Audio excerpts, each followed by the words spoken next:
Bismillah. Assalamualaikum warahmatullahi wabarakatuh. Kesempatan kali ini kita akan membahas beberapa kiat-kiat sukses dalam menuntut ilmu. Kita masuk kiat yang pertama, yaitu membersihkan wadah ilmu. Sebagai perumpamaan seorang pedagang perhiasan, ketika mereka akan membuka toko, mereka pasti akan mencari tempat untuk perhiasan mereka untuk ditempatkan di tempat yang bersih, indah, aman dari pencuri dan sebagainya, agar perhiasan tersebut menetap di tempat tersebut. Maka begitu pula ilmu harus ditempatkan di tempat yang indah, nyaman, dan juga bersih. Dan tempat tersebut adalah hati yang bersih dari syubhat dan syahwat. Syubhat adalah ketika seseorang merasa berada di jalan kebenaran, padahal itu adalah kesesatan.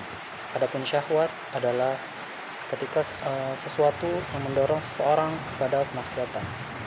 Maka ketika hati ini bersih dari dua hal tersebut, maka ilmu yang didapatkan di dalamnya insya Allah akan kokoh.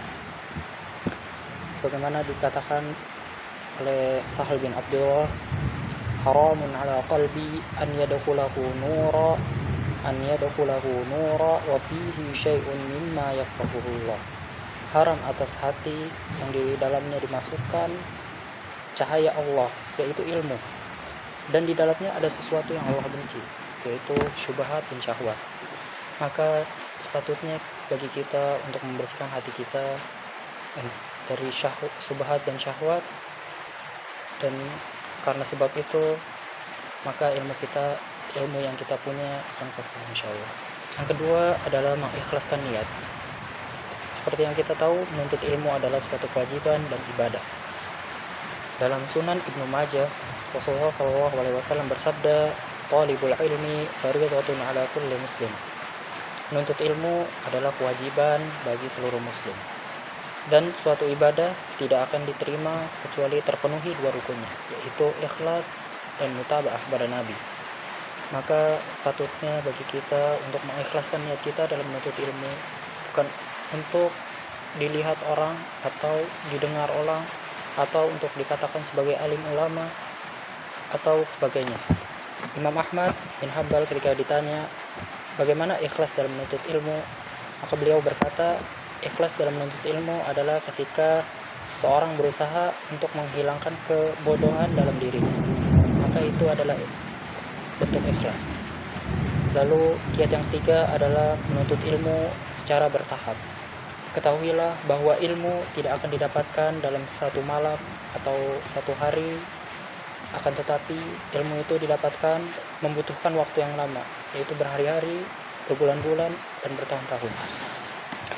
Maka dari itu, sebagaimana perkataan Imam Az-Zuhri kepada muridnya yaitu Yunus bin Yazid, "Wahai Yunus, janganlah engkau sombong di hadapan ilmu. Sesungguhnya ilmu itu bagaikan lembah. Jika engkau melewatinya sekaligus, maka engkau akan terhenti di salah satunya. Namun laluilah lembah tersebut berhari demi hari. Dan janganlah engkau mengambil ilmu sekaligus, karena barang siapa yang mengambil ilmu sekaligus, maka akan hilang sekaligus juga." Ucapan ini sesuai dengan nasihat-nasihat para ulama yang sering kita dengar, yaitu man rama ilma jumlatan dhahaba anhu jumlatan. Barang siapa yang mengambil ilmu sekaligus, maka akan hilang darinya sekaligus juga. Maka dari itu hendaknya kita membutuhkan kesabaran yang kuat dan juga tekad dalam menuntut ilmu agar selalu istiqomah. Kesabaran dan keistiqomahan ini sangat penting dalam menuntut ilmu, karena ilmu tidak didapatkan dalam satu hari. Dan sebagai penutup, kami membawakan perkataan nasihat dari ulama, yaitu man lam yutqin al-usul harumal wusul. Barang siapa yang tidak menguasai dasar-dasar, maka dia akan diharamkan dari hasilnya. Sekian, syukran. Assalamualaikum warahmatullahi wabarakatuh.